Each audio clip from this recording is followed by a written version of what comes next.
Hello student, तो मैं एक और क्वेश्चन लेके आया हूँ जो आपको मजा दिला देगा। बहुत अच्छा क्वेश्चन है, आपके लेवल को इंक्रीज कर देगा और आपके पढ़ा है। तो अगर मैं इस वाले एक्सप्रेशन में एंटी लॉग लगाऊंगा तो बताओ बी बराबर कितना आ जाएगा। बी बराबर आ जाएगा बच्चों बेस की पावर में 3/2, मतलब a की पावर 3/2। ठीक है भाई।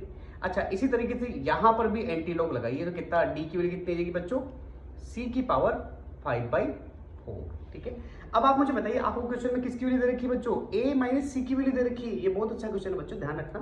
तो a माइनस सी दे रखा है, इसका मतलब मुझे a और c की वैल्यू निकालनी पड़ेगी।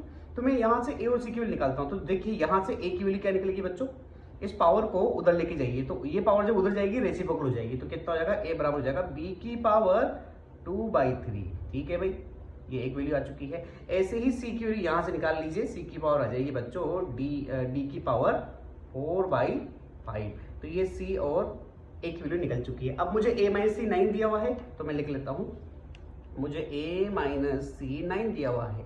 ठीक है।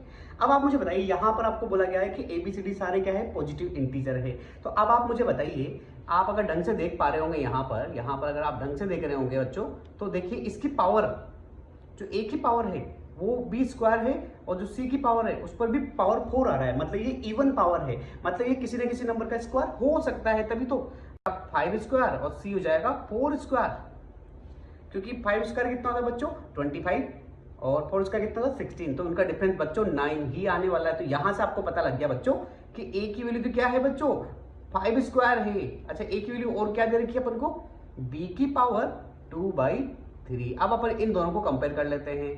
ठीक है। आप चाहो तो यहां से पावर को पावर से वैसे कट कर दिए, ऐसे कट करते नहीं वैसे, है ना।